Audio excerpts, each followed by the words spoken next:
PM-ശ്രീ എന്ന പദ്ധതിയുമായി ബന്ധപ്പെട്ട് ഒരു കോമ്പറ്റേറ്റീവ് എക്സാമിന് പഠിക്കുന്ന ഉദ്യോഗാർത്ഥി അറിഞ്ഞിരിക്കേണ്ട ചില വിവരങ്ങളാണ് നമ്മളിവിടെ പങ്കുവയ്ക്കുന്നത്.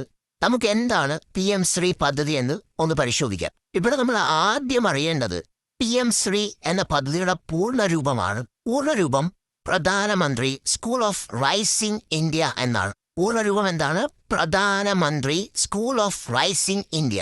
ക്ലിയർ അല്ലേ? അതായത് സ്കൂളുകളുടെ അടിസ്ഥാന സൗകര്യ വികസനത്തിനും വിദ്യാഭ്യാസ മേഖലയുടെ പുരോഗതിക്കും വേണ്ടി 2022 അധ്യാപക ദിനത്തിൽ കേന്ദ്ര സർക്കാർ പ്രഖ്യാപിച്ച പദ്ധതിയാണ് PM-ശ്രീ.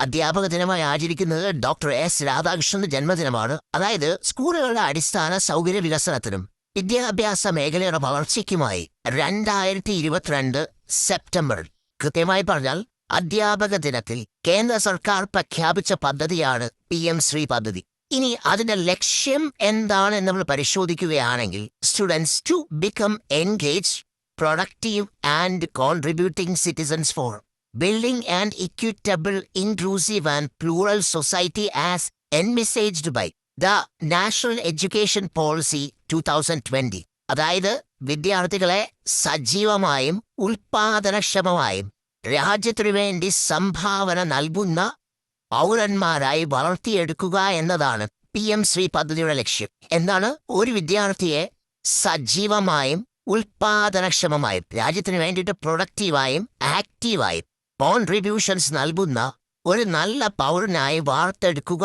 എന്നതാണ് PM-ശ്രീ പദ്ധതിയുടെ ലക്ഷ്യം. PM-ശ്രീ എന്ന പദ്ധതി പ്രവർത്തിക്കുന്നത് നാഷണൽ എഡ്യൂക്കേഷൻ പോളിസി 2020 ചേർന്നാണ്. ഈ പോയിന്റ് കൃത്യമായിട്ട് ഓർക്കുക. 2020 നാഷണൽ എഡ്യൂക്കേഷൻ പോളിസിയുമായി ചേർന്നാണ് PM-ശ്രീ പദ്ധതി പ്രവർത്തിക്കുന്നത്. ഇനി എന്താണ് ഒരു PM-ശ്രീ സ്കൂൾ എന്ന് നമുക്കൊന്ന് പരിശോധിക്കാം. അതായത് ഒരു PM-ശ്രീ സ്കൂളെ വിദ്യാഭ്യാസ മേഖലയുടെ ഡിജിറ്റൽ വൽക്കരണത്തിന്റെ ഭാഗമായി അവിടെ ഒരു സ്മാർട്ട് ക്ലാസ് ഉണ്ടാകും. അതുകൂടാതെ അവിടെ ഒരു ഡിജിറ്റൽ ലൈബ്രറി ഉണ്ടാവും. അതുകൂടാതെ അവിടെ ഒരു ഡിജിറ്റൽ ലബോറട്ടറി ഉണ്ടാവും. അതുകൂടാതെ മറ്റെല്ലാ ഡിജിറ്റൽ ടൂൾസും ആ സ്കൂളിന്റെ ഭാഗമായി ഉണ്ടാകും. ഓക്കെ അല്ലേ? അതായത് വിദ്യാഭ്യാസം ഡിജിറ്റലൈസേഷന്റെ ഭാഗമായി അവിടെ ഡിജിറ്റൽ ലൈബ്രറിയും ഡിജിറ്റൽ ലബോറട്ടറിയും സ്മാർട്ട് ക്ലാസ് റൂമും അതുകൂടാതെ എല്ലാ ഡിജിറ്റൽ ടൂൾസും ആ സ്കൂളിന്റെ ഭാഗമായിട്ട് തന്നെ ഉണ്ടാകും. കൂടാതെ ആ സ്കൂള് എക്കോ ഫ്രണ്ട്ലി ആയിരിക്കും. അതായത് പരിസ്ഥിതി സൗഹൃദമായിരിക്കും. ആ സ്കൂളിൽ പ്രകൃതിദത്ത കൃഷിരീതിയിലൂടെ വളർത്തുന്ന പോഷകാഹാരത്തോട്ടങ്ങൾ ഉണ്ടായിരിക്കും. ആ സ്കൂളില് പോഷകാഹാരത്തോട്ടങ്ങൾ ഉണ്ടായിരിക്കും. കൂടാതെ ആ സ്കൂളില് മാലിന്യ സംസ്കരണ സംവിധാനങ്ങൾ ഉണ്ടായിരിക്കും. ആ സ്കൂള് ഒരു പ്ലാസ്റ്റിക് ഫ്രീ സോൺ ആയിരിക്കും. കൂടാതെ ആ സ്കൂളിൽ ജലസംരക്ഷണ സംവിധാനങ്ങൾ ഉണ്ടാകും. ഇതൊന്നും കൂടാതെ സോളാർ പാനലുകളും LED ലൈറ്റുകളും ആ സ്കൂളിന്റെ ഭാഗമായി ഉണ്ടാകും. വ്യക്തമാണ്?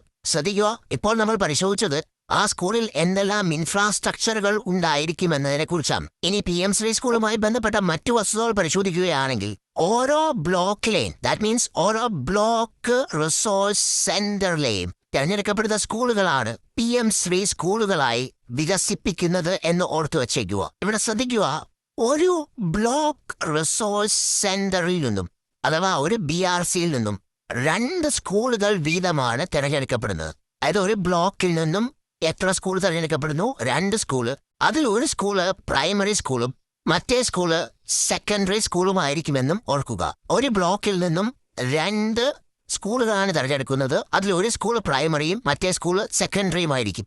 2022-23 മുതൽ 2026-27 വരെയുള്ള കാലയളവിലേക്കാണ് പദ്ധതി വിഭാവനം ചെയ്തത്.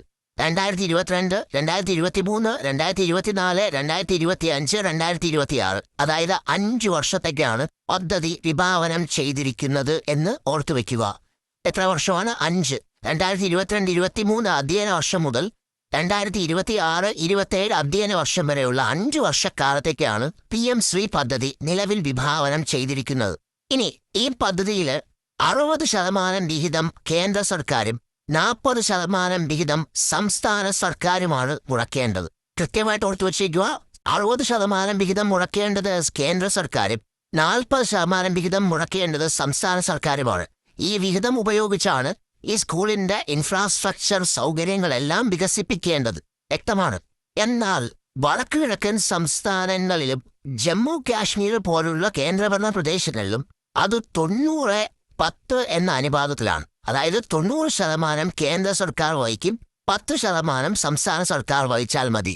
വടക്കുകിഴക്കൻ സംസ്ഥാനങ്ങളിൽ അനുപാതം കേന്ദ്ര സർക്കാർ വിഹിതത്തിന്റെ 90% വഹിക്കും, സംസ്ഥാന സർക്കാർ വഹിക്കേണ്ടത് 10% വിഹിതം മാത്രമാണ്. എന്നാൽ നിയമസഭകളില്ലാത്ത കേന്ദ്രഭരണ പ്രദേശങ്ങളിലെ 100% വിഹിതവും കേന്ദ്ര സർക്കാർ തന്നെ വഹിക്കുന്നതായിരിക്കും. നിയമസഭകളില്ലാത്ത കേന്ദ്രഭരണ പ്രദേശത്തിന്റെ 100% വിഹിതവും വഹിക്കുന്നത് ആര് തന്നെയായിരിക്കും? അത് കേന്ദ്ര സർക്കാർ തന്നെയായിരിക്കും എന്നുകൂടി ഓർത്തു വച്ചേക്കുക. ഇനി ഇതുമായി ബന്ധപ്പെട്ട് സംസ്ഥാനങ്ങൾ അല്ലെങ്കിൽ കേന്ദ്രഭരണ പ്രദേശങ്ങൾ ചെയ്യേണ്ടത് കേന്ദ്ര വിദ്യാഭ്യാസ മന്ത്രാലയവുമായി ഒരു മെമ്മോറാണ്ടം ഓഫ് അണ്ടർസ്റ്റാൻഡിംഗ്, അതായത് ഒരു MOU എന്ത് ചെയ്യണം? സൈൻ ചെയ്യണം. അവര് ഒരു MOU സൈൻ ചെയ്യണം എന്ന് ഓർത്തു വച്ചേക്കുക. ഒരു MOU സൈൻ ചെയ്താണ് സംസ്ഥാനങ്ങൾ അല്ലെങ്കിൽ കേന്ദ്രഭരണ പ്രദേശങ്ങൾ PM ശ്രീ പദ്ധതിയുടെ ഭാഗമാവേണ്ടത്. അതോടുകൂടി മാത്രമേ ഈ കേന്ദ്ര ഫണ്ട് നമുക്ക് ലഭിക്കുകയുള്ളൂ.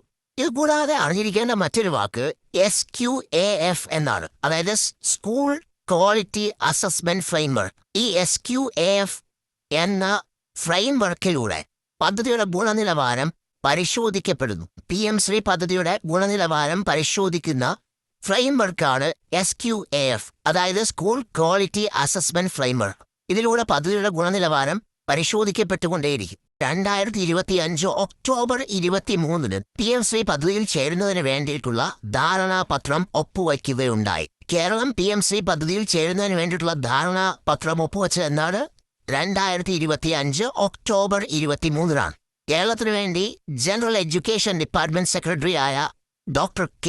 വാസുകി IAS ആണ് ഡൽഹിയിൽ വച്ച് MOUയിൽ ഒപ്പുവെച്ചത്. ഇതോടുകൂടി കേരളവും PM ശ്രീ പദ്ധതിയുടെ ഭാഗമായി.